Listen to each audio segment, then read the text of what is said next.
kuliah di luar negeri jauh lebih mandiri anak. Semua ngurus sendiri. Karena dia sampai daftar kuliah, sampai tes kuliah aja tuh daftar sendiri, ngurus sendiri. Terus kehidupan di sana juga.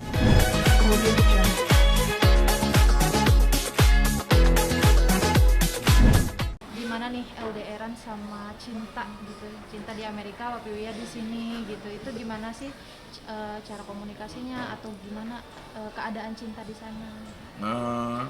Apa ya? LDRan ya pasti berat karena kan gue deket banget sama cinta, cuman harus dibiasain, harus rela berkorban perasaan. Karena dulu tuh aku nggak ketemu cinta sehari aja nggak bisa, jadi pulang malamnya pasti ke kamar cinta dan harus lihat dia. Kalau bisa malah ngobrol dulu, walaupun dia udah ngantuk-ngantuk harus nanya hari ini ngapain. Nah ini kan sekarang jauh nih LDRan, dia di Amerika, aku di Indonesia, cuman udah mulai terbiasa sih. Kalau perkembangan cinta sendiri, sekolah di sana tuh seperti apa sih Papi Wia?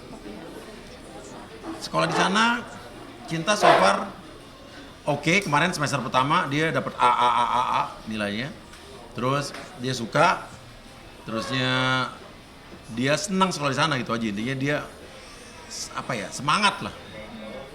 Nah, bedanya sekolah di sana sama sekolah di sini seperti apa sih Papi Wia? Kuliah di luar negeri jauh lebih mandiri anak. Semua ngurus sendiri. Karena dia sampai daftar kuliah, sampai tes kuliah aja tuh daftar sendiri, ngurus sendiri. Terus kehidupan di sana juga dia harus ngurus sendiri, harus berjuang sendiri. Terus kalau kuliah di sana juga untuk dapat tambahan harus kerja kalau mau, ibaratnya masih mau makan enak gitu kan ya. Terus tapi cinta masih gue larang kerja, tapi katanya akhir semester ini setelah dia setahun dia mau kerja, aku mungkin baru boleh izinin dia kerja sambil kuliah. Kalau bentar lagi kan Ramadan ya Papi Wia, nih seperti apa sih Ramadan nanti di sana? Mungkin cinta nggak sama anak gitu kan Papi Wia? Tapi aku terakhir nengok dia ke Amerika udah ngelihat sih dia bisa bikin masakan sendiri. Nah cinta di Indonesia masak aja nggak pernah. Dia bikin mie instan aja nyuruh mbaknya, bikin telurnya nyuruh mbaknya. Sekarang di sana aku datang terakhir, dia udah bisa masakin saku sayur, bisa masakin salmon bisa masakin nasi goreng ini. Jadi dia membuktikan dia bisa mandiri dan bisa jadi seseorang yang di Indonesia dia tidak pernah lakukan. Dan kita perlu akui, kita nggak bisa pungkiri kalau orang yang kuliah di luar negeri itu biasanya emang lebih mandiri dibanding orang-orang yang kuliah masih ya tinggal sama orang tuanya, ya masih ya pasti beda lah. Kehidupan dia kan di sana sendiri, pasti lebih mandiri. Kalau cinta sendiri nih, bulan Ramadan kan nggak ada di Indonesia. Mungkin Yeah. apa sih yang dia sempat ngomong nggak gitu kalau beda nih bukan lebaran, Ramadannya gitu nggak sama orang tua, apalagi makanannya mungkin di sana gimana penyesuaiannya gitu? Sebelum kita balik cinta udah diajarin emaknya bikin rendang, jadi dia kayaknya nggak terlalu pengaruh lah. Puasa di sana, cuma mungkin puasa di sana kan lebih lama ya, waktunya lebih lama, dan cinta besok puasa pertama kali tanpa orang tuanya. Tapi tahun lalu udah kita biasain, waktu puasa tahun lalu saya sama Astrid yang justru puasa di Amerika. Cinta sama Nino berdua doang di Jakarta. Jadi mereka udah latihan, cuman sekarang bedanya cinta sendirian gitu. Nah, kabar terakhirnya cinta kan kemarin katanya sempat nabrak. Itu gimana sih kronologinya? Bukan. Cinta bukan nabrak, cinta ditabrak orang. Ditabrak. Iya. Ditabrak, sorry. Iya. Itu gimana sih kronologinya? Kronologinya nggak tahu, tiba-tiba dia ditabrak ya dari samping belakang. Jadi ditabrak keras, terus habis itu kemarin kejadiannya sebetulnya udah awal Januari tanggal 2. Terus dia ngurusin sendiri semua. Terus sampai sekarang dia masih jadwal ke dokter seminggu 3 kali, udah 2 bulan ini. Terus mobilnya nggak bisa dibetulin udah kata asuransinya, jadi mobilnya loss, diganti uang. Nah, kalau keadaan yang nabraknya sendiri seperti apa sih? Maksudnya ada ikat atau gimana? Ya di sana kan, nah itulah hebatnya cinta. Waktu dia ditabrak, dia langsung nelfon 911 polisi. Jadi polisi langsung jadi saksi dan kelihatan siapa yang salah. Jadi kemarin yang ganti asuransi yang nabrak. Karena kalau di sana tuh nyetir nggak bisa main-main. Kalau orang nabrak itu biasanya dapat poin kan. Nah nanti asuransi jadi lebih mahal. Kalau orang kena tilang, polisi asuransi juga jadi mahal.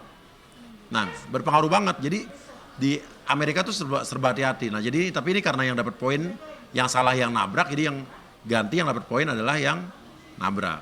Yang nabrak cewek juga, dan lucunya ulang tahunnya tanggalnya sama Cinta, cuman beda. Dia lebih tua 3 tahun kalau nggak salah gitu. Tapi Pak Piwi udah lihat langsung keadaan Cinta di sana. Udah kan aku udah main datang nengok ke sana akhir Januari kemarin. Terakhir seperti apa, mungkin dari dokternya sendiri ada kecelakaan kayak gitu? Enggak sih, udah lagi proses, sebentar lagi dia akan MRI lagi, akan tahu tindakan selanjutnya mau diapain gitu kan. Ya. Nah kan kalau di Amerika sendiri kan pergaulannya beda ya sama di Indonesia gitu. Iya. Pak Piwi sendiri sebagai orang tua membatasinya seperti apa sih? Mungkin membatasi. Gue nggak pernah membatasi Cinta untuk bergaul sama siapapun, tapi gue bilang sama dia, bergaul itu jangan sama orang Indo aja. Kalau orang bergaul sama orang Indonesia lagi, nanti di sana kan harus bergaul sama semua orang dari semua negara, karena kan sekolah internasional, banyak pelajar dari luar negeri.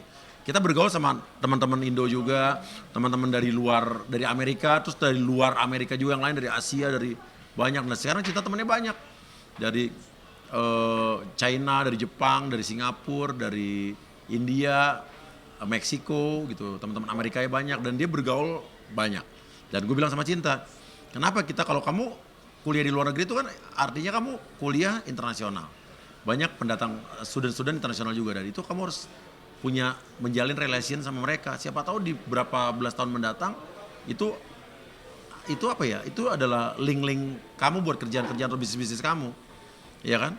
Kita nggak tahu. Siapa tahu nanti berapa belas tahun lagi teman kita yang dari Jepang ternyata dia punya bisnis apa di mana, kita bisa kerjasama, bisa merger gitu kan. Jadi gunakan kesempatan saat kita kuliah di luar negeri untuk bergaul sebanyak-banyak sama teman-teman internasional gitu aja. Nggak nyangka nggak sih kan lihat di captionnya Papi Uya sendiri, nggak nyangka udah 19 tahun gitu Cinta. Yeah. Sekarang itu seperti apa sih melihat perkembangan tumbuh kembangnya Cinta sendiri sampai sekarang udah dewasa gitu, melihat perbedaan? Banget. Yang paling mengharukan ya adalah itulah kemarin saat gue nge-remake lagu yang Cinta dulu waktu kecil, lagu Mimpi Terindah, kan sempat dinyanyiin waktu Cinta umur 6 atau 7 tahun. Terus dinyanyiin lagi sama Cinta waktu kemarin dia baru mulai kuliah. 19 tahun baru masuk kuliah, dinyanyiin lagi. Dan gue jahit tuh video klip dia kecil sama yang sekarang. Dan setiap lihat video klip itu gue kebawahnya pengen ya nangis lah, karena ngelihat dia tuh dulu masih kecil bisa gendong-gendong, sekarang udah bisa hidup mandiri di Amerika dan bisa ngerjain semua sesuatunya sendiri. Cuman diminta arahan aja, termasuk dia yang nyari pengacara dia sendiri. Kan dia sekarang pakai pengacara, kita jadi lagi ngesu orang yang nabrak, dan itu dia yang cari pengacaranya sendiri. Kalau jam segini Cinta lagi apa ya Pak Uya? Biasanya Cinta jam segini mau tidur lah, jam berapa nih, jam 2 pagi ya. kita mau update soal kasusnya Medina bisa? Kenapa? Masih berkelanjutan atau udah beres kasusnya? Kasus Medina masih jalan terus, cuman kemarin sempat ada pengacara dia ketemu sama pengacara saya. Nggak tahu deh hasilnya bagaimana. Karena sebenarnya saya sempat ke Amerika, saya serahkan sama pengacara saya, itu aja. Cinta dia punya cita-cita jadi apa ya, produser atau sutradara terkenal di perfilman di Hollywood. Mudah-mudahan itu tercapai, bikin bangga Papa Cin gitu aja.